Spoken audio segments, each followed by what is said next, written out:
নমস্কার সবাইকে। স্বাদে সম্পূর্ণ নতুন আরও একটি ভিডিওতে আপনাদের সকলকে স্বাগত জানাই। আজকে আমি চিকেন স্যাটের রেসিপি আপনাদের সঙ্গে শেয়ার করছি, তো দেখতে থাকুন কিভাবে তৈরি করছি। কাঁচা লঙ্কা গোলমরিচের একটা পেস্ট বানিয়ে নেব, এরপর আদা আর রসুনেরও একটি পেস্ট বানিয়ে নেব। বোনলেস চিকেন খুব ভালোভাবে ধুয়ে পরিষ্কার করে নিয়েছি।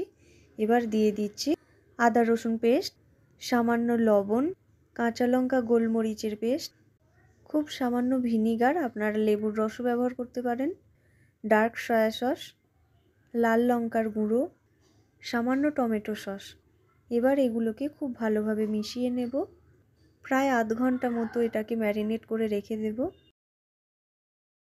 অন্য একটি বাটিতে সামান্য ডার্ক সয়া সস, কিছুটা টমেটো সস, 2 চামচ মতো রেড চিলি সস, এগুলোকে একটি মিশ্রণ করে নেব।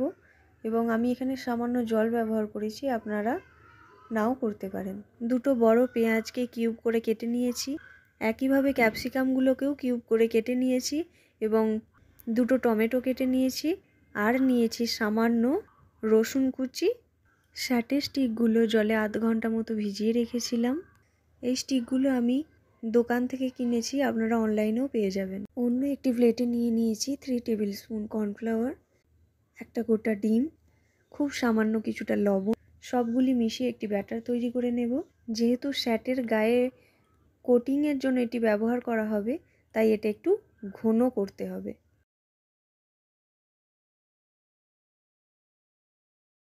একটি প্লেটে কিছুটা ময়দা ছড়িয়ে দিলাম।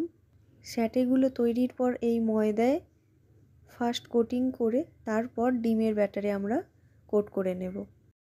প্রথমে ক্যাপসিকাম দিয়ে দিচ্ছি, তারপর টমেটো, তারপর পেঁয়াজ, এরপর মাংসটা গেঁথে দেব। সেমভাবে উল্টো দিকে প্রথমে পেঁয়াজ, তারপর টমেটো, তারপর ক্যাপসিকাম, এইভাবে প্রত্যেকটা স্যাটে গেঁথে নেব।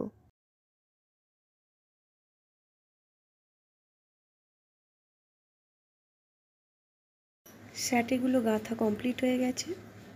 এবার ময়দায় কোটিং করে তারপর ডিম কর্নফ্লাওয়ারের ব্যাটারে কোটিং করে নেব। সেমভাবে প্রত্যেকটা স্যাটেকেই কোট করা হয়ে গেলে রিফাইন্ড অয়েলে ফ্রাই করে নেব।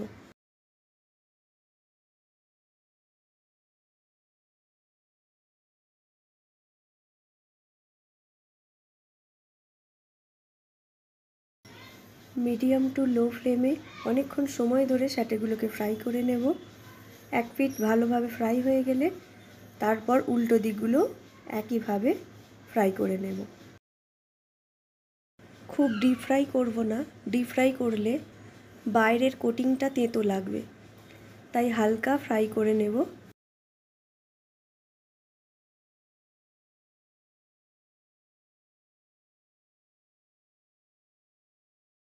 এবার স্যাটেগুলো খুব ভালোভাবে ভাজা হয়ে গেছে, তুলে নেব। ওই তেলেই দিয়ে দিচ্ছি কিছুটা রসুন কুচি, সামান্য সাদা তিল। রসুন কুচিটা থেকে ভাজা গন্ধ বের হতে শুরু করলেই তার উপর দিয়ে দেব যে সসটা আগে রেডি করে রেখেছিলাম, সেই সসটা দিয়ে দিলাম। সাথে সাথে কর্নফ্লাওয়ার গোলা জলটাও দিয়ে দিলাম। সব উপকরণগুলো একসঙ্গে খুব ভালোভাবে মিশিয়ে নিলাম। এবার স্যাটেগুলো এর উপর দিয়ে খুব ভালোভাবে মাখিয়ে নেব, যাতে মশলাটা বা সসটা পুরো স্যাটের গায়ে লেগে যায়। খেয়াল রাখবেন এই সময় ফ্লেমটা যেন লো থাকে, না হলে পুড়ে যেতে পারে। এখানে স্যাটের গায়ে পুরো সসটা টেনে গেছে। এবার আমাদের চিকেন স্যাটে রেডি হয়ে গেছে, তো চলুন এটাকে সার্ভ করা যাক।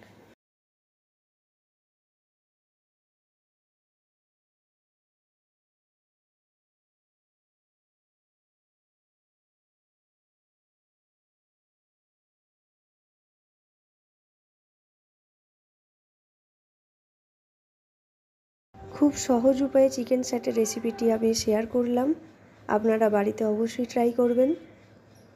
সন্ধ্যেবেলা চটজলদি এটাকে বানিয়ে স্ন্যাক্স হিসেবে খাওয়া যেতেই পারে, আপনারা অবশ্যই ট্রাই করবেন। রেসিপিটি কেমন লাগলো আমাকে কমেন্টে জানাবেন। যদি ভালো লাগে তাহলে একটি লাইক, শেয়ার, সাবস্ক্রাইব করতে পারেন। দেখা হবে পরবর্তী আরও একটি নতুন ভিডিওর সঙ্গে নিয়ে। ততক্ষণ টাটা।